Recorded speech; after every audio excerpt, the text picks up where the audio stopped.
제가 먼저 봉독합니다. 열왕기상 22장 1절에서 18절인데 읽으면서 여러분들이 스토리를 머릿속에 기억을 하시고 말씀을 들으셔야 돼요.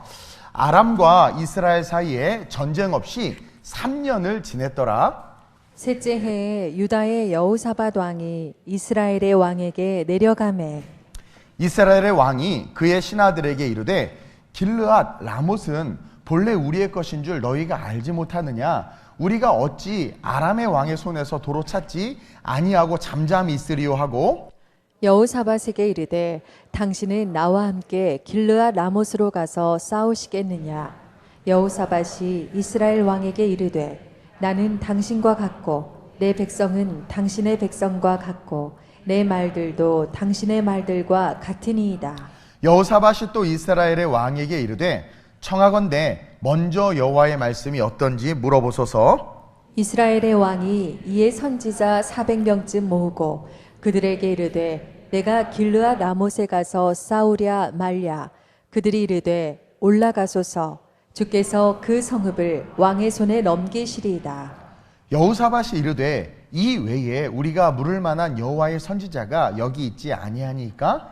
이스라엘의 왕이 여호사밧 왕에게 이르되 아직도 이물라의 아들 미가야 한 사람이 있으니 그로 말미암아 여호와께 물을 수 있으나 그는 내게 대하여 길한 일은 예언하지 아니하고 흉한 일만 예언하기로 내가 그를 미워하나이다. 여호사밧이 이르되 왕은 그런 말씀을 마소서. 이스라엘의 왕이 한 내시를 불러 이르되 이물라의 아들 미가야를 속히 오게 하라 하니라.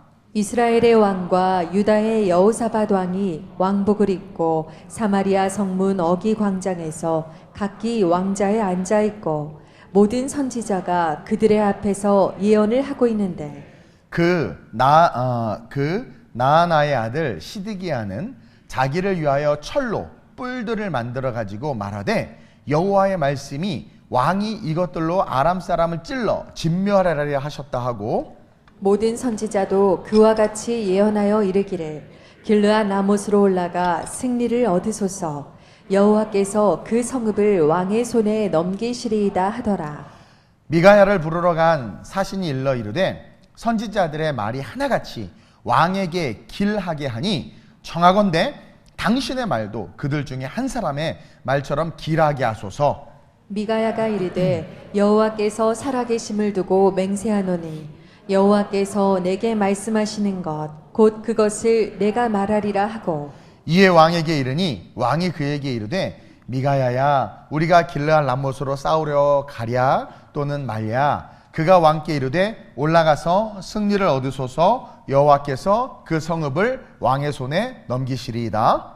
왕이 그에게 이르되 내가 몇 번이나 내게 맹세하게 하여야 내가 여호와의 이름으로 진실한 것으로만 내게 말하겠느냐. 그가 이르되 내가 보니 온 이스라엘이 목자 없는 양같이 산에 흩어졌는데 여호와의 말씀이 이 무리에게 주인이 없으니 각각 평안히 자기의 집으로 돌아갈 것이라 하셨나이다. 함께 이스라엘의 왕이 여호사밧 왕에게 이르되 저 사람이 내게 대하여 길한 것을 예언하지 아니하고 흉한 것을 예언하겠다고 당신에게 말씀하시지 아니하였나이까? 아멘.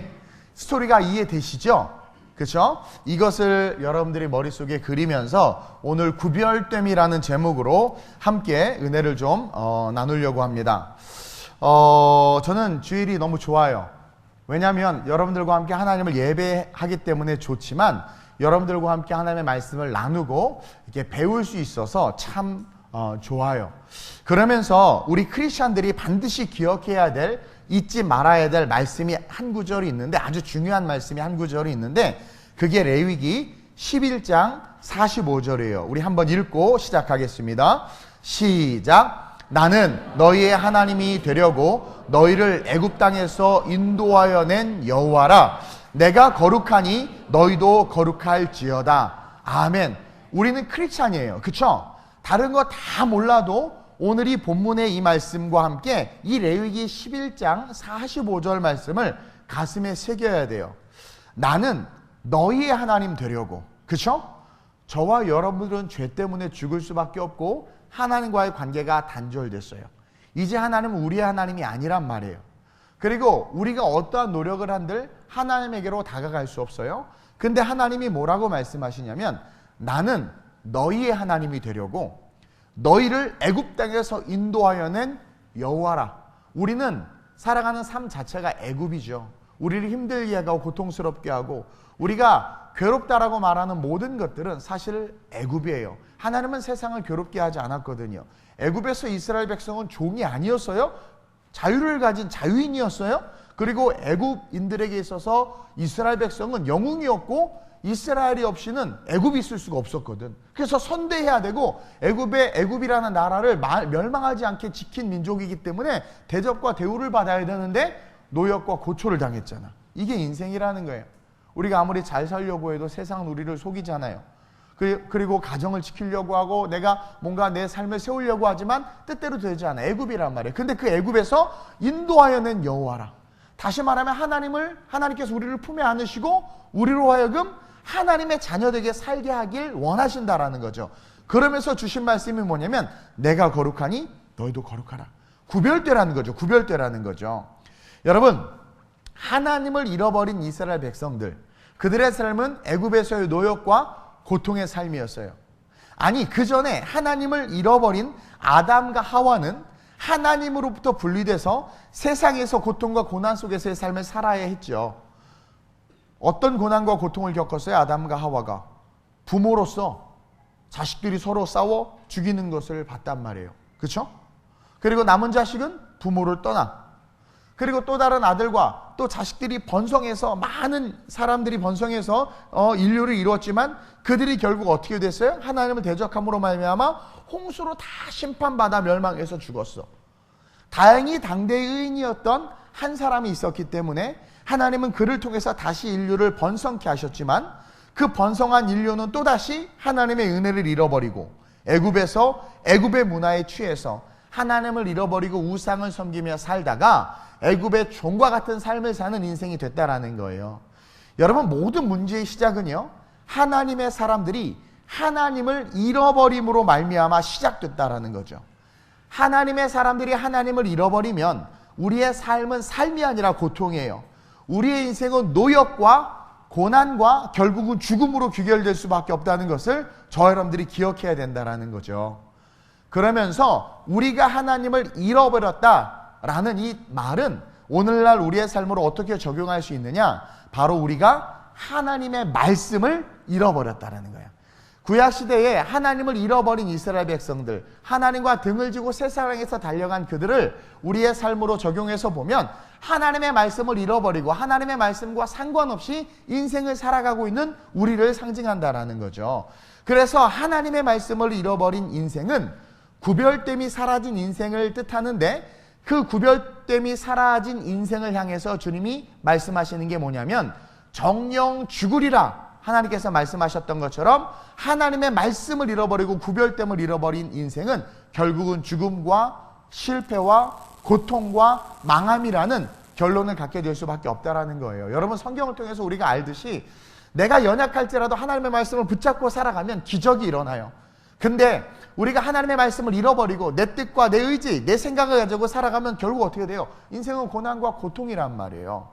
따라서 첫째로 여러분, 구별됨은요, 무엇을 하든 항상 하나님의 말씀을 기준으로, 무엇을 하든 항상 말씀을 기준으로 기도하며 하나님께 묻는 삶을 사는 것이 구별된 삶이다. 아까도 말씀드렸지만 하나님을 잃어버린 것, 다시 말하면 하나님의 말씀을 잃어버린 것이 하나님을 잃어버린 것인데, 그러므로 말미암아 구별됨을 잃어버린 이 땅의 모든 사람들은 고난과 고통에 던져질 수밖에 없어요.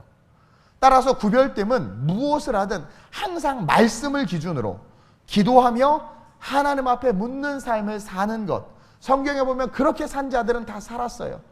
오늘 본문에 나오는 아합은 오늘 이 전쟁을 결정함에 있어서도 묻지 않았지만 여호사밧은 묻잖아요. 끊임없이 말씀을 기준으로 기도하면서 하나님 앞에 묻는 삶을 사는 것, 그것이 구별된 삶이다.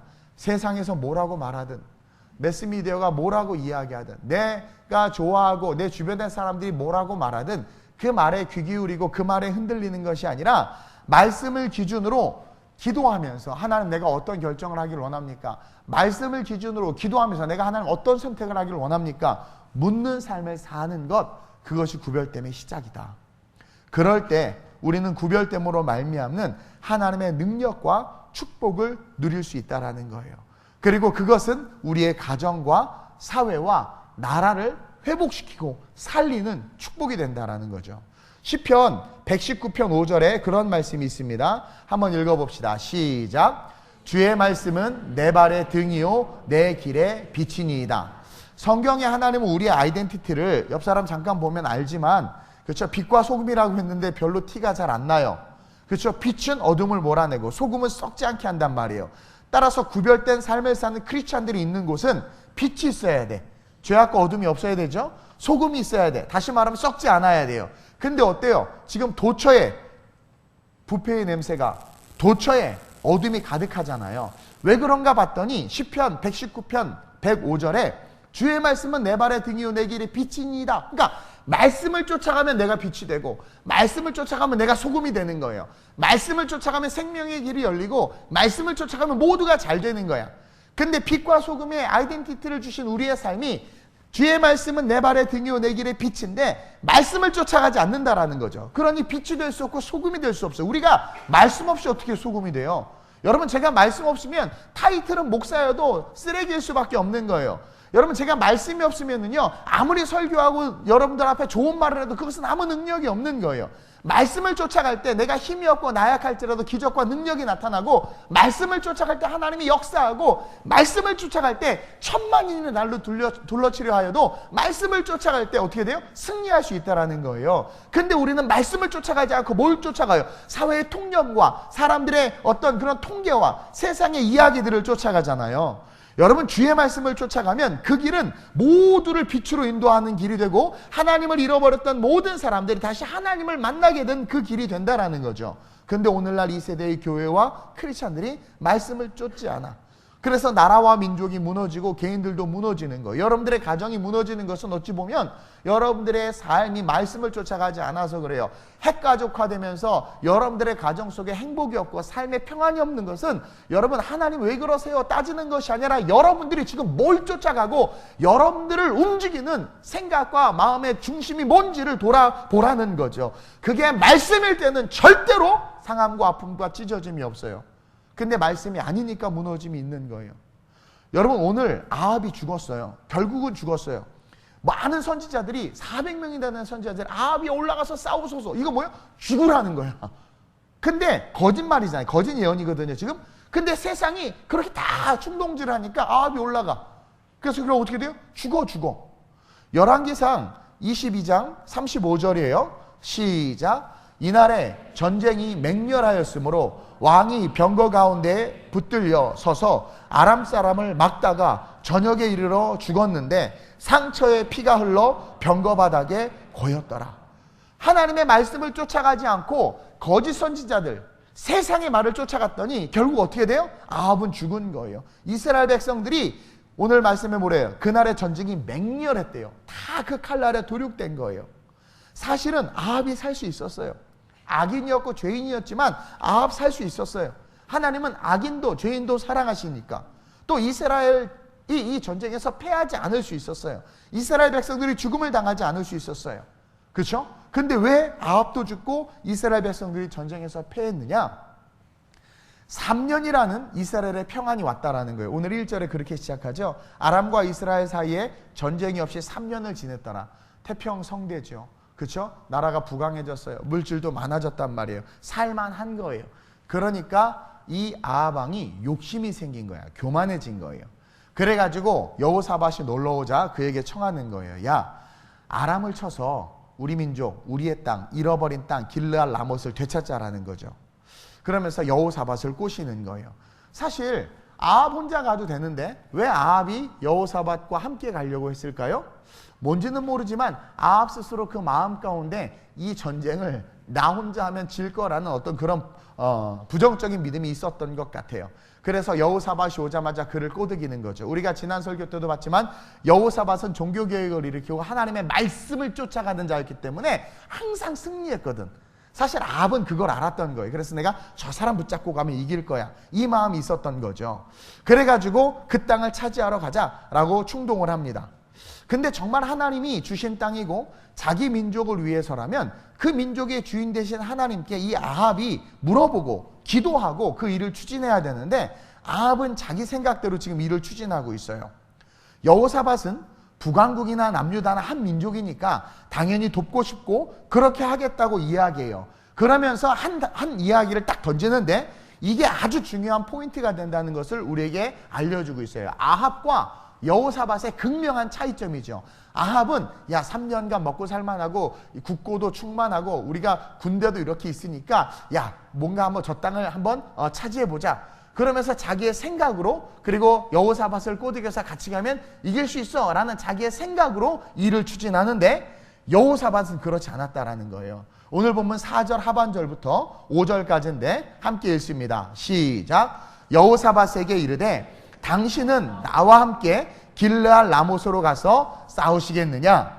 여호사밧이 이스라엘 왕에게 이르되 나는 당신과 같고 내 백성은 당신의 백성과 같고 내 말들도 당신의 말들과 같으니이다. 저와 마찬가지예요. 우리는 그래야 돼요. 길거리에 구걸하는 자나 북한에 굶어 죽고 있는 자들이나 잘못 태어나가지고, 그쵸?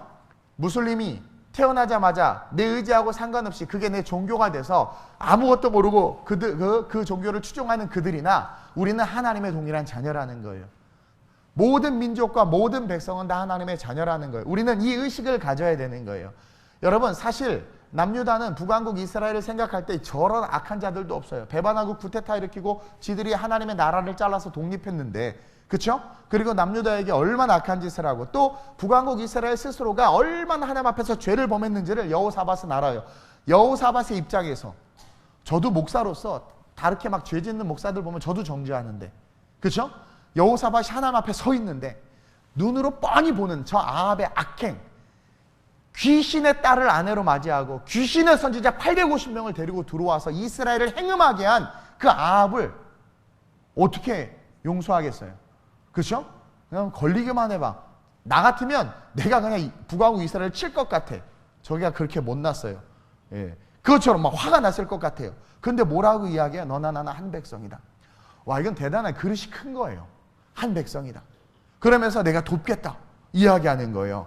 근데 재밌는 건 그 다음이죠. 5절 하반절 시작. 여호사밧이 또 이스라엘 왕에게 이르되 청하건대 먼저 여호와의 말씀이 어떠하신지 물어. 여러분, 하나님의 말씀을 기준으로 하나님 앞에 묻는 인생, 이것이 구별된 인생이에요. 모든 지도자들은 이러한 삶을 살아야 돼요. 가장들은 이러한 삶을 살아야 돼요. 이 땅의 교회들은 이러한 삶을 살아야 되고 이러한 삶을 살도록 가르쳐야 된다는 거예요. 맞아, 다 좋아. 그래, 다 좋고 다 포용하고 다 품을 수 있어. 그러나 한번 하나님 앞에 물어보자. 이스라엘 왕에게 이르되 청하건대 먼저 여호와의 말씀이 어떠한지 우리가 물어봅시다. 이것이 합당합니다. 잃어버린 땅을 찾는 건 맞습니다. 당신과 우리는 한 민족입니다. 마저 영혼 구원해야 됩니다. 이 나라 이 민족 회복시켜야 됩니다. 자, 그러나 우리의 생각이 아무리 그렇다 한다 할지라도 하나님의 뜻이 어디에 있는지 물어봅시다. 여러분, 이게 얼마나 멋있어요. 그러면서 그게 하나님의 뜻이라면 돕겠다라는 거예요. 그러나 그게 하나님의 뜻이 아니라면 아무리 내가 돕고 싶고 당신과 함께하고 싶어도 당신의 계획이 퍼펙트 할지라도 나는 함께하지 않을 겁니다. 중요한 건 하나님의 뜻입니다 라고 이야기하는 거예요. 도덕적으로도 맞고 윤리적으로도 맞아요. 정치적으로도 맞아요. 사회적으로 맞아요. 그러나 하나님이 아니라고 하면 아닌 거예요. 말씀이 아니라고 하면 아닌 거예요. 이런 스피릿이 우리 안에 있어야 이 나라 이 민족이 화합하고 하나가 될 수 있어요. 도덕적으로 틀리고 윤리적으로 틀리고 정치적으로 틀리고 사회적으로 틀릴지라도 하나님이 옳다고 하면 그것은 옳은 거예요. 옳은 거예요. 왜냐하면 하나님은 선하시고 완전하시고 정의로우시고 공의로우시고 죽기까지 우리를 사랑하신 우리 아버지이기 때문에 우리 크리스천들의 삶의 프린시플, 원칙은 말씀이어야 된다는 거예요. 그래서 그 어떤 생각, 어떤 이론, 어떤 논리, 어떤 경험도 하나님의 말씀 앞에서는 다 사라져야 돼요. 그리고 순종해야 된다는 거예요. 그래서 하나님을 경외하고 하나님을 섬겼던 여호사밧은 아합과 다르게 하나님 앞에 묻는 거예요. 여기에 구별됨이 있다는 거죠. 도대체 오늘날 하나님 앞에 묻고 말씀을 기준으로 기도하면서 삶을 살아가는 자들이 하나도 없어요. 보이지 않는 것 같아. 우리는 늘 말씀을 기준으로 기도하면서 하나님 앞에 묻는 습관을 가져야 돼요. 그럴 때 하나님은 우리를 인도하시고, 그러한 자들이 일어나고, 교회들이 그렇게 교회에 가야 될 방향들을 결정하고, 크리스찬들이 삶의 모습들을 세워간다면 나라와 민족은 회복될 수밖에 없고 하나님의 축복은 받을 수밖에 없다라는 거죠. 시편 119편 33절에서 37절의 이 찬양과 기도를 우리는 기억해야 돼요. 함께 읽습니다. 시작. 여호와여, 주의 율례들의 도를 내게 가르치소서. 내가 끝까지 지키리이다. 나로 하여금 깨닫게 하여 주소서. 내가 주의 법을 준행하며 전심으로 지키리이다. 나로 하여금 주의 계명들의 길로 행하게 하소서. 내가 이를 즐거워함이니이다. 내 마음을 주의 증거들에게서 향하게 하시고 탐욕으로 행하지 말게 하소서. 내 눈을 돌이켜 허탄한 것을 보지 말게 하시고 주의 길에서 나를 살아나게 하소서. 여러분, 우리가 살아나는 방법, 우리가 승리하는 방법, 우리가 하나님 앞에서 성공하고 하나님의 영광을 드러내는 유일한 방법은 하나님 앞에 묻는 거예요. 묻는 거예요. 여호사밧은 그게 삶에 배어 있었던 거죠. 무엇을 결정하든. 그래서 저도 우리 성도들하고 상담하거나 이렇게 뭔가 기도 제목을 던지면 이렇게 즉답을 피해요. 그리고 기도해보고 결정하겠습니다 하고 기도를 해요. 근데 기도를 하다 보면 하나님의 말씀이 제 마음속에 딱 떠올라요. 혹은 성령이 제 마음 가운데 말씀해 주세요. 근데 그거 아세요? 성령의 음성은 하나님의 말씀과 절대로 상반되지 않아요. 예언받았다고 하는 사람의 예언이 성경 쓰여진 이 특별 계신 말씀과 상반된다면 말씀이 맞을까요? 예언이 맞을까요? 말씀이 맞는 거야. 그분은 산신령 만난 거야. 항상 우리의 삶의 기준은 말씀이어야 돼. 그래서 말씀을 기준으로 묻고 기도하고 그래서 순종해서 걸어가면 100% 승리해요. 승리 원하잖아요. 여러분들은 승리하면 속으로 성공 그러죠? 그래, 우리 하나님도 석세스 좋아해요. 근데 하나님의 말씀을 쫓아가면 한 사람이 천을 이루고 약한 자가 강국을 이룬다고 하는 것처럼 승리한단 말이에요. 저와 여러분들 구별됨의 시작은 말씀을 기준으로, 말씀을 기반으로 하나님 앞에 묻는 삶을 사는 것. 직장을 정할 때든 배우자를 정할 때든 교회의 정책을 정할 때든 여러분들 삶의 향방을 정할 때든 뭘 정할 때든 정말 무릎 꿇고 하나님, 나와 함께 하시고 나의 머리털까지 세신바 된다고 하셨는데 내 길을 인도하여 주옵소서라고 기도하면서 하나님, 두 가지 길 중에 어느 길로 가야 합니까? 믿음이 적어서 기도원처럼 하나님의 표적을 구합니다. 막 그러면서 하나님의 도움을 간절히 구해봐요. 그러면 하나님이 역사하세요. 아니, 목사인 저도 제가 예를 들어서 별로 안 좋아하는 친구야. 막 저를 힘들게 했던 친구인데도 막 어려운 일이 와서 막 부탁을 하면 별로 들어주고 싶지 않아. 근데 이렇게 막 자꾸 부탁을 하면 기도가 나오고 이렇게 도와줘요.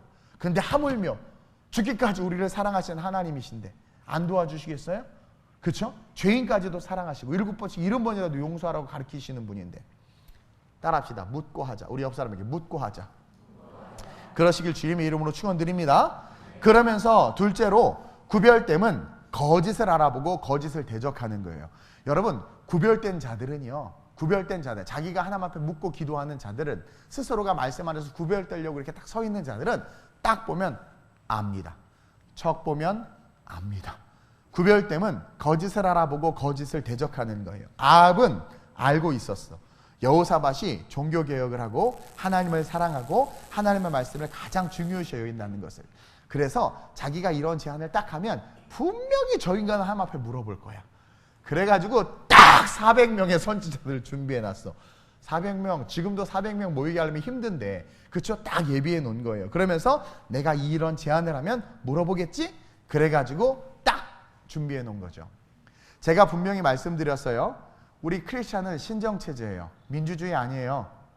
다수가 어리석게 손을 들면 그 길 따라가면 망하는 거죠. 여러분, 민주주의는 진리가 아니에요. 어쨌든 중요한 건 우리 크리스찬들은 기억해야 되는 게 뭐냐면 우리는 신정체제예요. 하나님의 통치를 인정하고 하나님의 통치를 받는 자들이죠. 우리 기독교는요, 하나님이 다스리고 통치하고 하나님의 주권을 인정하는 자들이 모인 이 공동체가 크리스찬이고 기독교라는 거죠.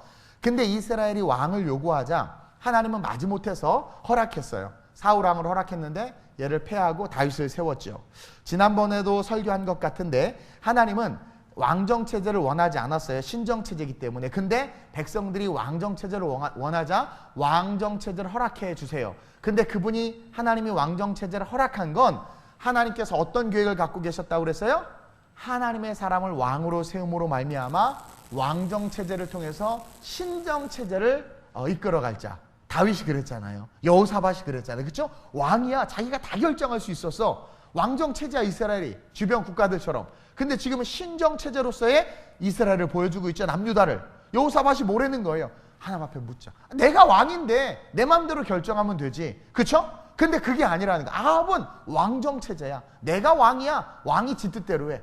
근데 남유다는 자기가 여호사밧이 왕이었고 능력이 있었지만 우리 하나님 앞에 물어봅시다. 겸손하게. 왜? 자기는 왕이 아니야. 자기는 신하야. 자기의 왕은 누구야? 전능하신 하나님이죠. 이 땅의 모든 목회자들과 주의 종들과 영적 리더들이 그러한 신앙관을 가져야 될 줄로 믿습니다. 그래서 여호사밧은 자기가 결정할 수 있었지만 왕정 체제 속에서 신정 체제가 이루어지도록 선지자의 음성에 겸손하게 귀를 기울이는 거예요. 자기가 왕이지만, 그렇죠? 선지자를 불러서 선지자가 말하면 국군 통수권자지만 어떻게 돼요? 선지자의 귀를 기울여서 순종했단 말이에요. 근데 아합이 그것을 알고 400명이나 되는 선지자를 준비해 오는 거예요. 아주 못됐죠. 간사하고. 이게 마귀가 하는 짓들이에요. 근데 여러분, 이 선지자들은 문제가 있었어요. 당시에 아합과 이세벨은요, 모든 하나님의 선지자들을 죽였어. 갈멜산 전투 이전에 모든 선지자를 죽였어. 그래서 엘리야는 열왕기상 18장 22절에 뭐라고 이야기하냐면, 시작. 여호와의 선지자는 나만 홀로 남았으나 바알의 선지자는 450명이로다. 여호와의 선지자는 자기 혼자 남았다라는 거예요. 다 죽였거든요. 물론 숨겨진 선지자들이 있긴 했지만 almost 대부분의 선지자들이 다 죽은 거예요. 근데 지금 아합이 선지자가 400명이나 있다고 해서 데리고 왔어. 여러분이 아합이 준비한 선지자들은 하나님의 선지자가 아니에요. 북왕국 이스라엘에서 정치적으로, 종교 정책으로 나라에서 월급을 주고 세운 국가공인 예언자들이에요. 이스라엘 백성 어쨌든 하나님을 섬길 수밖에 없어요. 바알과 아세라를 섬기지만 그들의 선민의식 속에 그들은 하나님을 잊을 수가 없죠. 그래서 아합은 하나님을 섬기는 선지자들을 400명, 기존에 살아있는 선지자들을 다 죽여버리고 국가에서 월급을 주는 정치적 선지자들을 400명을 세우는 거예요. 그러니까 왕이 불러서 야, 하나님 앞에 묻고 기도해서 예언해다 하니까 400명이 하나도 토시 하나 안 틀리고 똑같이 왕이여 올라가소서. 그리고 그 선방에 누가 썼어요? 시드기야라고 말하는, 그쵸? 그나아나. 이름도 참 신기해. 그나아나. 이 아들. 이름이 중요해. 이 시드기야. 철창까지 만들었어. 자, 이깁니다. 왕이 올라가. 400명이 다 왕이 올라가. 왜? 정부의 녹을 먹으니 정부의 말을 할 수밖에 없죠. 왕이 내 월급 주는 사람의 말을 들을 수밖에 없죠. 그래서 그렇게 막 국가 공인 예언자들이 예언한 거예요. 다 찬성하죠. 왕의 뜻이 곧 하나님의 뜻이라고 말하는 거짓 예언자들이었다는 것을 여러분들이 알아야 돼요. 근데 우리 여호사밧은 어떤 사람이에요? 하나님의 사람이에요. 늘 남유다를 통치할 때 하나님 앞에 묻고 기도하고 움직였고, 기도하니까 이거 산당을 헐어야 돼. 아세라 목상을 찍어버려야 돼. 그러니까 종교개혁을 할 수 있었던 거예요. 하나님 앞에 묻는 자들은 자기를 정화할 수 있어요. 하나님 앞에 묻는 자들은 자기의 삶의 방향을 올바른 하나님의 말씀 내 발에 드는 내 길에 비치기 때문에 결정할 수 있단 말이에요. 그게 삶에 배어있는 사람이야. 신실하게 하나님을 예배하고 신실한 선지자들과 교제하면서 말씀을 듣던 왕이야. 근데 400명이 와서 왕이 올라가소서 하는데 척 보면 압니다. 이거 뭐야 이거. 그쵸? 누가 봐도 아는 거야. 근데 누가 봐도 아는 일들을 오늘날 뭐라고 그래요? 많은 사람들은 아니라고 우기죠. 7절에 여호사밧이 뭐라고 그래요? 딱 알아보는 거죠. 구별됨을 가진 자죠. 시작. 여호사밧이 이르되 이 외에 우리가 물을 만한 여호와의 선지자가 여기 있지 아니하니까. 아니 400명이나 되는데 뭘 더 필요해? 근데 가짜인 걸 아는 거예요. 그리고 여호사밧은 미가야가 북왕국에 있다는 걸 알았어요. 하나님의 살아있는 선지자, 하나님의 음성을 듣는 진짜 선지자가 있다는 걸 아는 거죠. 그래가지고 400명이 외쳤지만 뭐라고 말해요? 여기 또 다른 우리가 물을 만한 선지자가 있지 않나요? 왕에게 물은 거예요. 그러니까 그 왕도 알아. 짜증나는 거죠 지금. 그렇죠? 8절에 보세요. 이스라엘 왕이 여호사밧 왕에게 이르되 아직도 이물야의 아들 미가야 한 사람이 있는데 그로 말미암아 여호와께 물을 수 있으나 그는 내게 대하여 길한 일은 예언하지 아니하고 흉한 일만 예언하여서 내가 그를 미워한대. 아니 하는 집마다 하나님을 대적하고 악한 짓을 하는데 하나님이 그놈을 향해서 아이고 아합아 내가 너를 사랑한다 그러겠어요? 악인을 향해서 하나님께서 좋은 말을 하겠어요? 성경 봐봐요. 여러분 죄짓고 주일날 예배 오면 어디 앉는 줄 아세요? 뒤에 앉게 돼 있어요. 그렇다고 뒤에 앉은 분들이 죄지고 온 거 아니야. 이게요, 이 앞에 오기가 부담스러워. 그렇지 않아요? 근데 앞에 계속 앉아 있으면은요, 죄 져도 그냥 앉아 있게 돼요. 왜? 은혜가 그 죄를 덮는 걸 알아요. 그러니까 항상 이 자리에 있는 거야. 그래서 죄 짓고 와서 점점 뒤에 있다가 성전을 뚫고 나가죠. 그리고 세상으로. 교회 안 오는 거야. 안 오는 거야. 아, 웃기지 않아요? 400명의 선지자가 막 예언해서 여호사밧이 들을 줄 알고 딱 쳐다봤다. 여호사밧이 아유, 우리 여기 또 한 명 있잖아. 우리 알잖아. 왜 그래? 그러니까 한 명 있는데 걔는 맨날 나한테 안 좋은 소리만 한대. 그게 진짜죠. 그리고 여호사밧은 진짜가 있다는 걸 아는 거예요. 악을 행하고 이방 여자를 왕으로 세우고 선지자들, 하나님의 선지자를 다 쳐 죽였고 이방 나라 제사장들을 데리고 와서 행음하게 한 그 아합에게 어떻게 축복의 말을 하겠어. 당장 저주하지 않은 것만도 다행이죠. 근데 여러분, 우리가 여기서 기억해야 되는 게 뭐냐면, 여러분 숫자가 많은 게 중요한 게 아니에요. 옳고 그름은 숫자에서 다수결에 의해서 결정되는 게 아니라 하나님의 말씀에 의해서 결정되는 거예요. 그래서 우리는 말씀을 기반으로 하나님 앞에 물을 수 있어야 되고, 그렇게 묻는 삶을 사는 자들은 옳고 그름을 분별할 뿐만 아니라 뭐가 진짜고 뭐가 가짜인지를 알아요. 내 이성과 마음은 화가 나서 확 뒤집고 싶지만 하나님의 말씀 앞에서 묻는 자들은 또 겸손히 내려놓을 수 있는 힘과 능력이 있는 거죠. 그게 국공기가 되는 거야. 국공기는 밥공기를 품지만 밥공기는 국공기 못 품어요. 설거지할 때 제일 큰 그릇 안에 다 넣잖아. 제일 큰 그릇 되시길 주님의 이름으로 축원드려요. 어쨌든 하나는 우리를 그런 사람으로 만들고 싶은 거예요. 여호사밧은 구별됨을 알아봤어요. 가짜를 알아봤어요. 그 가운데 진리를 말하며 다수결이 아닌 하나님의 말씀에 반응할 수 있는 자들, 구별된 자들이 되기를 원한다라고 오늘 이 말씀을 통해서 우리에게 이야기해주고 있다는 거예요. 요즘 수많은 뉴스들이 나오는데 그것들을 보고 구별할 줄 알아야 돼요. 교회에 대해서 또 유튜브에 많은 설교들이 나오는데 그것들을 보고 구별할 줄 알아야 돼요. 여러분들의 주변에 많은 사람들이 많은 이야기들을 하는데 그것들을 듣고 구별할 줄 알아야 돼요. 말씀을 기반으로, 말씀을 중심으로 구별할 줄 알아야 된다는 거죠. 근데 늘 말씀을 가까이 하고 예배를 가까이 하고 하나님의 말씀에 순종하고 훈련이 된 자들은요, 진짜와 가짜를 구별해요. 우리가 다 아는 얘기잖아요. 위패를 감별하는 사람들이 위패를 연구하는 게 아니라 진패만 연구한다고 그러잖아요. 그래서 진패만 계속 맨날 진짜도만 계속 만지다 보니까 가짜도를 딱 만지는 순간 딱 알아. 저도요, 설교를 제가 하는 사람이기도 하지만 저도 설교를 참 많이 들어요. 저도 말씀이 필요한 한 영혼이거든요. 그래서 설교를 듣다 보면 딱 진짜와 가짜가 구별이 돼요.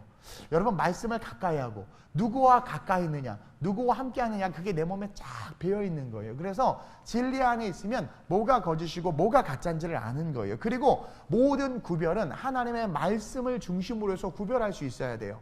그리고 진짜 구별된 자들은 수많은 사람들이 외치는 그 외침 속에서도 미가야가 있다는 걸 알아요. 다시 말하면 진짜 하나님의 음성이 따로 있다는 것을 알고 무릎 꿇고 기도한다라는 거죠. 따라서 저와 여러분들이 이 험난한 시대 속에서 진짜와 가짜를 구별하는 그러한 진짜 구별된 삶을 사는 크리스찬들 되시길 주님의 이름으로 축원드립니다.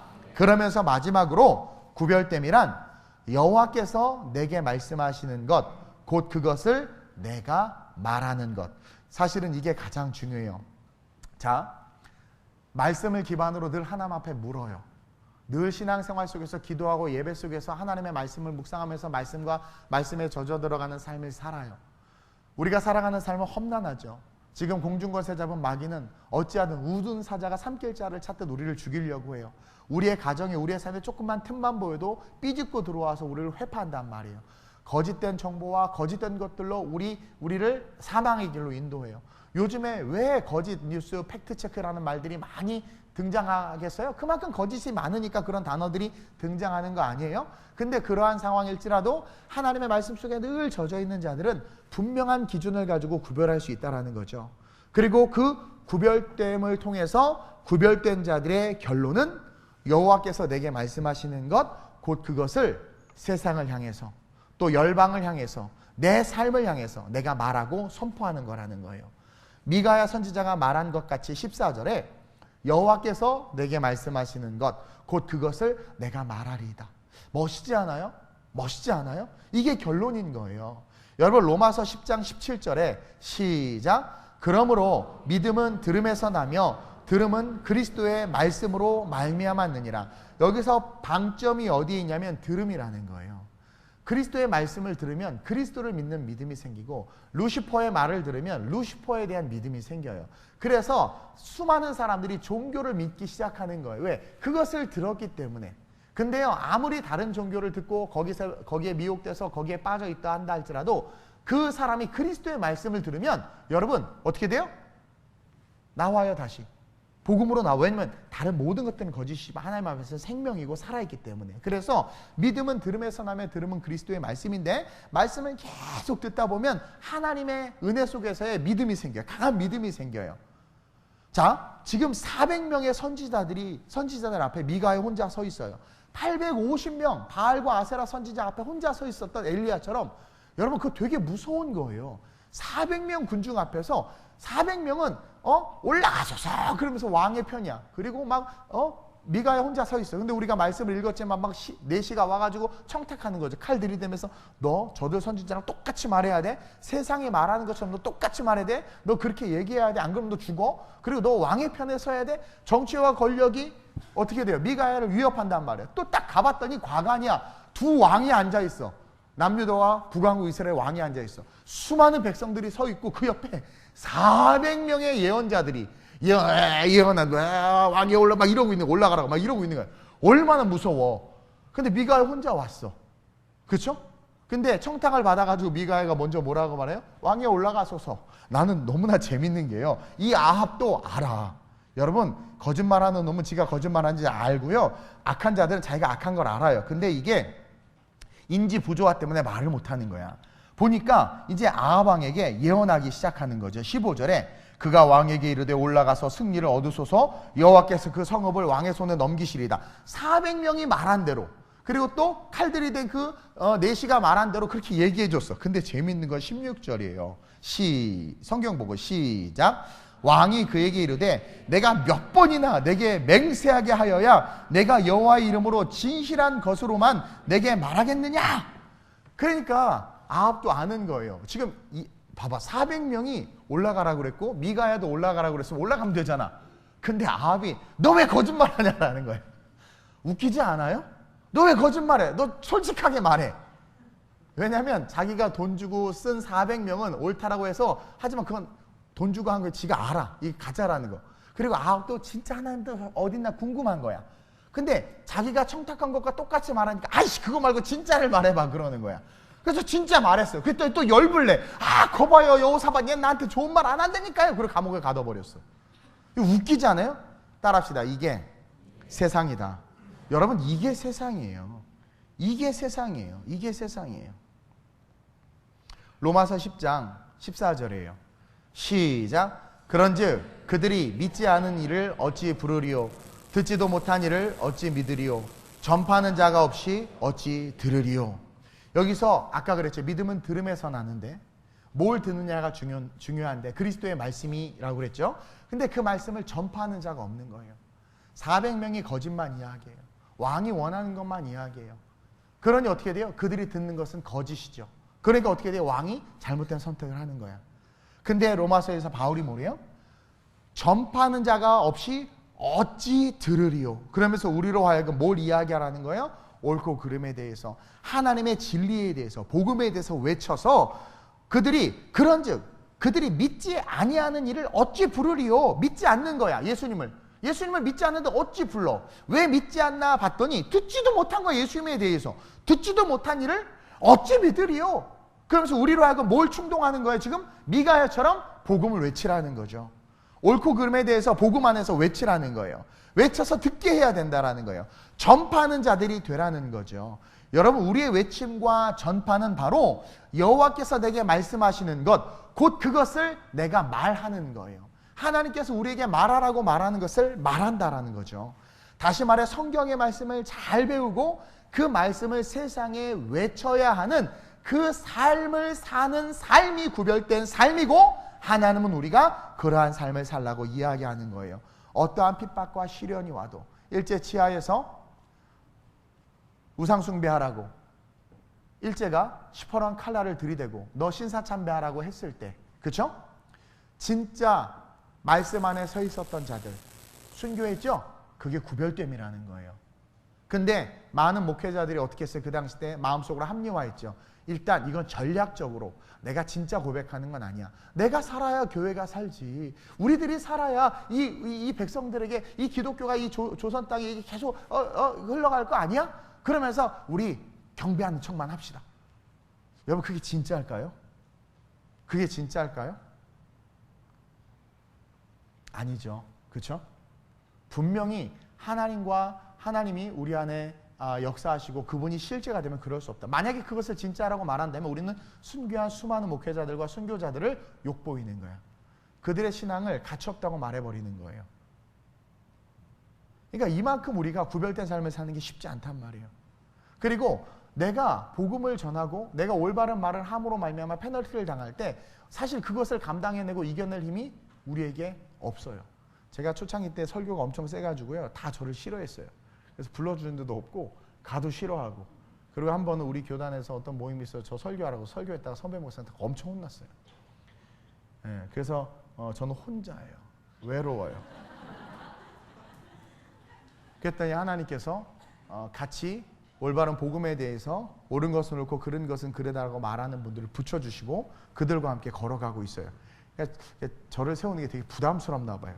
그래서 요즘은 되게 웃기고 재밌게 하려고 노력하는데, 어쨌든 우리는요, 우리가 말씀을 통해서 배운 것들을 세상에 이야기해야 된다는 거죠.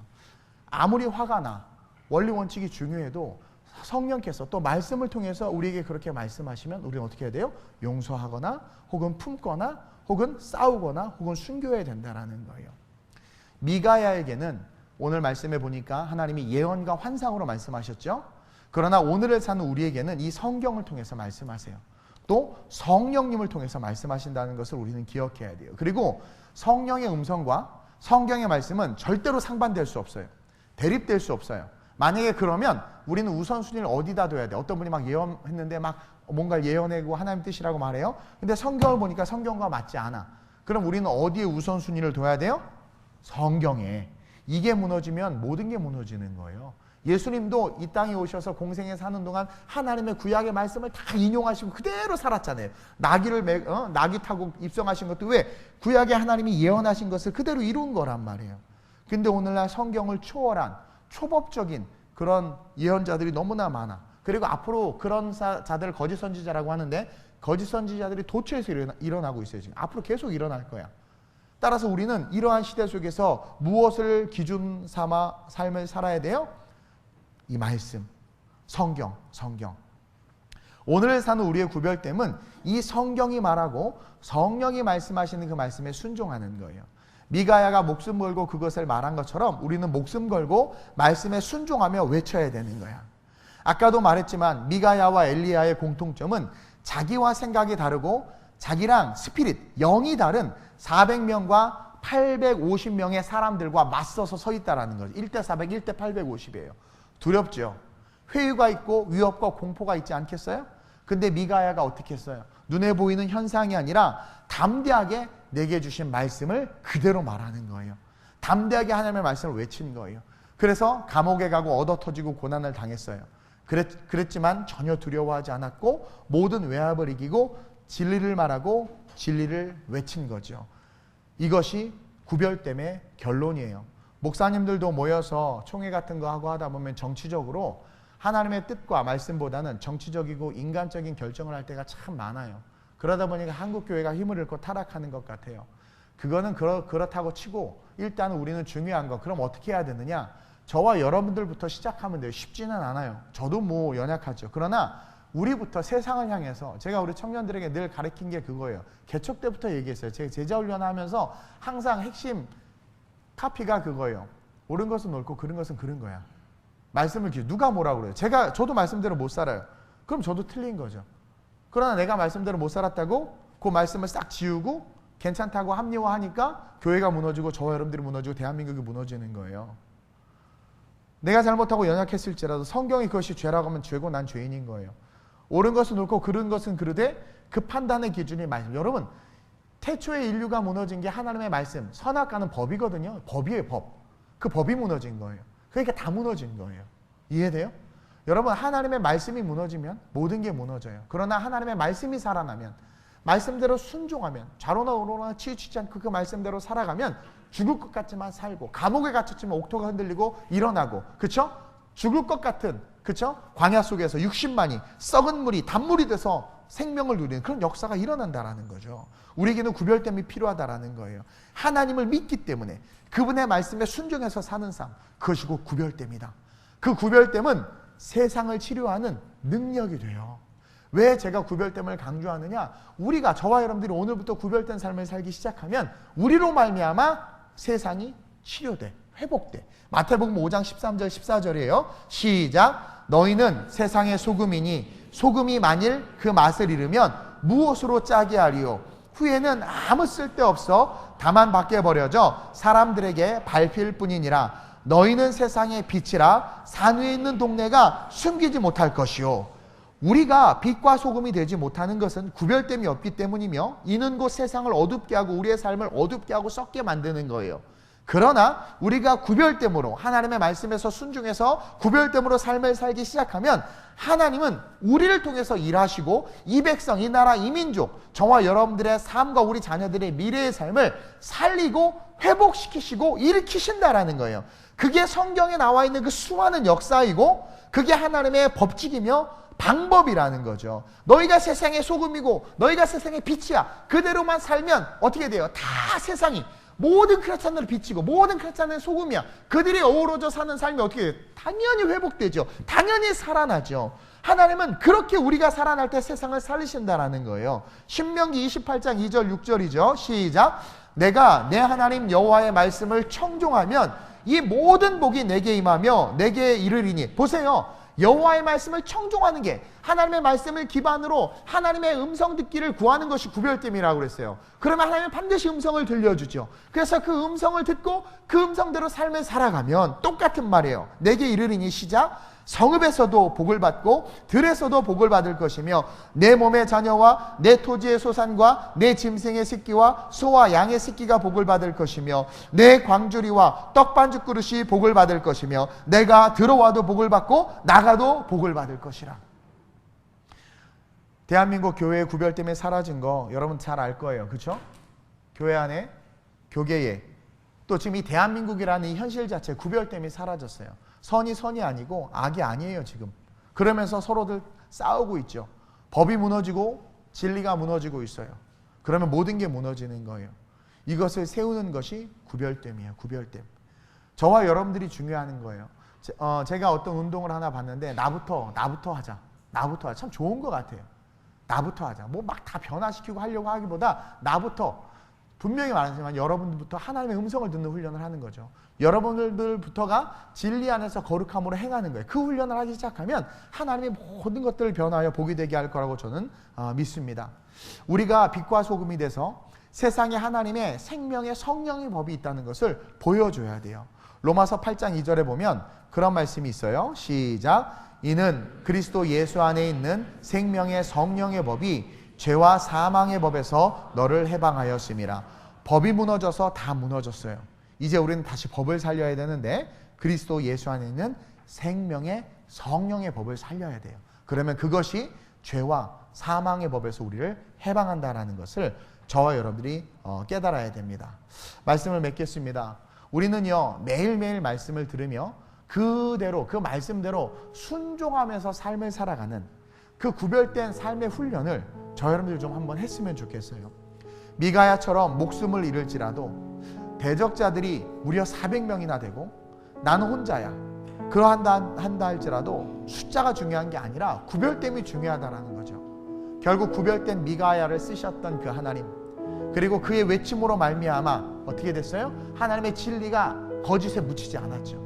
그리고 또 아합이 올라갔어. 결국은 올라갔어. 근데 어떻게 됐어요? 이스라엘 백성들이 아람의 칼날에 도륙당하고 아합도 비참하게 죽었단 말이에요. 하나님은 살리고자 메시지를 줬는데 아합 스스로도 알았어. 미가야의 말이 사실인 걸. 근데 어떻게 됐어요? 그냥 세상 말 듣고 올라갔죠. 오늘 저와 여러분들 그러지는 않아요? 세상 말 듣고 살아가기 때문에 내 인생에 어려움이 오지는 않았나? 나를 도와줄 도우림 없는 방백들의 말을 듣고 내가 살아갔기 때문에 지금 내 인생이 이렇게 힘들어지지는 않았나? 우리가 한번 좀 돌아볼 필요가 있어요. 사람은 우리에게 실망을 주지만 하나님은 절대로 우리에게 실망 주지 않아요. 그리고 우리가 위험에 처할 때 사람은 도망가지만 하나님은 자기를 죽여서 우리를 살리세요. 저는 하나님의 편에 설 거예요. 하나님의 말씀이 제 생각과 결정과 모든 것의 중심을 되길 원해요. 그래서 늘 기도해요. 주의 뜻을 분별하게 해달라고. 이 세대를 향한 하나님의 뜻을 알게 해달라고. 내가 비록 그대로 살지는 못할지라도 내 마음과 내 영혼은 하나님의 말씀을 외칠 수 있게 해달라고. 말씀이 실제가 돼서 아합은 죽었고 이스라엘은 패했어요. 근데 오늘 사실 이 말씀 속에 생명이 있었어요. 올라가지 않으면 됐어. 왜 올라갔어요? 욕심이 생긴 거죠. 3년 동안 태평성대한 거예요. 좀 교만해진 거죠. 그리고 그 힘이 어디로부터 왔다고 생각한 거예요? 바알과 아세라로부터 온 거라고 생각하는 거예요. 그러면서 어떻게 해요? 자기 욕심으로 빼앗긴 땅을 되찾으려고. 왜 빼앗겼는지를 기억해야지. 하나님을 대적했기 때문에 빼앗겼잖아요. 그럼 그것을 기억하면서 하나님 앞에 돌이키는 것이 회복이라는 걸 알아야 되는데, 그렇죠? 욕심으로 자기가 원하는 것을 얻기 위해서 무리수를 뒀다가 하나님은 그 가운데서 살리려고 여호사밧을 입술을 통해서 선지자 있지 않느냐? 선지자의 입술을 통해서 제발. 그러니까 여러분들 선지자의 말을 들어야 돼요. 그것은 아픈 말이죠. 당연히 아프죠. 우리가 세상을 살아가는데 죄 가운데 거하는데 어떻게 선지자의 말이 우리에게 좋을 수 있어요? 저도 설교 준비할 때마다 엄청나게 많이 찔려서 내가 무슨 내 주제에 이런 말을 하나 그런 생각을 해요. 그래서 회개하고, 그러나 그리 아니하실지라도 내가 하나님 내가 그렇게 못 살지라도 내가 목사로서 외쳐야 될 말은 외치겠습니다라고 이야기하는 거죠. 여러분들의 신앙이 왜 안 바뀌는 줄 아세요? 여러분들의 삶이 10년 전이나 지금이나 똑같아. 성격, 죄송해요, 개떡 같은 성격이 똑같아. 나 하나 바꾸지 못하는 복음이 어떻게 복음이에요? 복음은 분명히 나를 바꿔요. 근데 내가 10년 전이나 지금이나 안 바뀌었어. 그럼 뭐예요? 복음이 내 안에 없는 거예요. 미안하지만 복음이 있으면 바뀌어요. 베드로도 바뀌었어요. 성령이 임하면 바뀌어요. 성령이 임하면 18이라는 숫자를 아주 쉽게 셌는데 성령이 임하면 어디서 그 말을 하는 게 싫어. 뭔가 잘 안 나와요. 성령이 충만해지면 쉽게 행했던 죄들이 원수가 이게 멈칫멈칫해져요. 성령이 충만해지면 복음이 내 안에 들어가면 원수를 딱 보는 순간 아유 저거 귀신이 안 데려가나 하다가도 아유 사랑해야지. 주님 사랑할 힘을 주세요. 이게 생긴단 말이에요. 근데 우리 입술의 언어, 입술이 할례받지 않고 마음이 할례받지 않고 제가 얘기해요. 목사님 쟤는 왜 저래요? 목사님 저분은 왜 저래요? 목사님 지금 왜 이렇게 안 바뀌어요? 왜 똑같아요? 그런 얘기를 들을 때마다 결론은 하나인 거죠. 미안한 말이지만 복음 주변에만 있지 복음 안에 저 안에 내가 저 안에 들어가지 못한다라는 거예요. 그렇죠? 우리가 젖붙임 바 돼야 되는데 예수에게 젖붙임 바 되지 않으니까 어떻게 돼요? 자기 열매만 자꾸 맺히는 거예요. 입술. 그래서 주님이 그러잖아요. 나더러 주여 주여 하는 자마다 천국 가는 게 아니에요. 그리고 주님 우리가 주님의 이름으로 귀신도 내쫓고 못도 있고 못도 있습니다 하는데 주님이 난 네가 도무지 누군지 알지 못하겠다. 변화되지 않은 거예요. 변화되지 않은 거예요. 어떻게 세상의 통념과 이념이 말씀 위에 있을 수 있어요? 그렇죠? 기준이 없어져 버리면 여러분 기준이 이 중앙차선이 있으니까 우리가 속도를 낼 수 있는 거지 이 중앙차선이 없으면 속도 못 내요. 이해돼요? 기준이 있어야 된단 말이에요. 그것은 말씀이어야 된다라는 거죠. 그 어떤 것도 기준이 돼서 안 돼. 우리에게 있어서 말씀이 기준이 돼서 저와 여러분들이 빛과 소금의 삶을 회복하면 세상은 아름다워져요. 어떤 분이 그래요. 교회에 소망이 없습니다. 이번에 또 큰 교단에서 세습한 걸 합법화 시켜버렸습니다. 썩었습니다. 소망 없습니다. 아니 세상은 원래 썩었어요. 다 썩었어요. 사람의 경영하는 것 중에 선한 것이 어디 있어요. 그걸 보고 우리 스스로도 포기해버리면 안 된다라는 거예요. 그럴지라도 세상이 우리를 실망시키고 악인들이 득세하는 것 같을지라도 주님은 한 사람을 통해서 위대한 일을 감당하신다는 것을 기억하면서 저와 여러분들이 나부터가 그냥 내가 말씀대로 살면서 나로 말미암아 하나님이 내 자녀로 말미암아 아니 다윗이 왕이 돼서 그 이스라엘을 뒤집을 줄 누가 알았겠어요. 그 양똥치던 집에서도 버림받던 그 소외받던 그 아이가 그것처럼 하나님은 내가 기도할 제가 그래서 다음 세대를 그렇게 외치는 거예요. 다음 세대를 위해서 우리 할 수 있는 건 재정도 없고 아무것도 없고 여력도 없어요. 이제 우리 재정 조금 그나마 적지 않나. 우리 전도사님들 사례비 이제 안 밀리고 주고 이제 조금 그래요. 근데 아이들을 위해서 어떤 다음 세대 뭘 할 수 있겠어 우리가 물질 없이. 근데 제가 왜 계속 외치는 줄 아세요? 하나님이 원하시기 때문이고 내가 그것을 하지 않는다 한다 할지라도 내 선포를 통해서 일하시라는 하나님을 내가 믿기 때문에 그렇게 외치는 거예요. 이를 행하는 여호와, 그것을 지어 성취하는 여호와, 그리고 여호와라는 자가 이같이 이르노라. 넌 내게 부르짖으라. 그래서 부르짖는 거예요. 그럴 때 하나님께서 일을 행하시는 거죠. 역사가 나타나는 거예요. 이 나라 이 민족을 회복시키시고 저와 여러분들의 삶이 살아나는 유일한 길은 구별됨인 것 같아요. 제가 요즘에 이 세대를 보고 기도할 때마다 마음속에 하나님께 무릎 꿇고 묻는 자들이 없다는 것이 느껴지면서 너무나 가슴이 아픈 거죠. 여러분, 구별된다라는 것은 내가 남보다 더 좋은 옷을 입고 좋은 향수를 뿌리고 뭐 이게 아니에요. 구별된다라는 것은 제가 안경을 바꿨는데 너무 어색해가지고 못 쓰고 다니겠어. 구별된다라는 건 그것을 바꾼다고 인간 이동원이 바뀌는 게 아니란 말이에요. 구별된다라는 것은 하나님의 말씀을 기준으로 무릎 꿇고 하나님 앞에 묻는 거예요. 내 삶에 직면한 문제 앞에서 내가 어떻게 해야 될지를 묻는 거예요. 그리고 구별된다라는 것은 옳고 그름을 분별하는 거예요. 옳고 그름을 이것은 잘못됐고 이것은 옳다라는 것을 말씀을 기준으로 해서 분별할 수 있는 자들이 일어서면 그들이 세상을 향해서 말해주지 않겠어요? 그러면 그 근거가 뭔데? 하나님의 말씀이 그렇다 이야기해 주는 거예요. 제사의 문제도 마찬가지고 모든 것이 마찬가지예요. 구별된 자들은 분별할 수 있는 거죠. 그러면서 동시에 어떻게 돼요? 내게 말씀하신 것을 말하는 거예요. 내게 내가 이거 말하면 난 분명히 페널티 당하는 거야. 내가 이거 말하면 저 사람 날 싫어할 거라라. 내가 이걸 말하면 내가 결국은 쫓겨날 거야. 내가 이걸 말하면 나는 결코 나에게 득되는 게 하나도 없어. 근데 하나님께서 내게 말씀하라고 하면 세상을 향해서, 세대를 향해서 외쳐야 된다라는 거죠. 근데 우리는 하나님께서 나에게 말씀하라고 말씀을 주셔도 말씀하지 않잖아요. 그러니까 어떻게 되겠어요? 빛이 어둠으로 바뀌고 소금이 맛을 잃으니 사람들에게 밟히는 거죠. 교회가 지금 짓밟히고 있잖아요. 아름다운 우리 교회 구별됨으로 일어납시다. 부탁드립니다. 여러분, 세상과 세속에 귀 기울이지 말고 하나님의 말씀에 귀 기울입시다. 오늘부터 훈련합시다. 무릎 꿇고 내 앞에 무엇을 결정하든 그것 하나님 앞에 묻고 결정하는 훈련을 합시다. 내가 뭔가를 바라볼 때 말씀을 기준으로 옳고 그름을 분별하는 훈련을 합시다.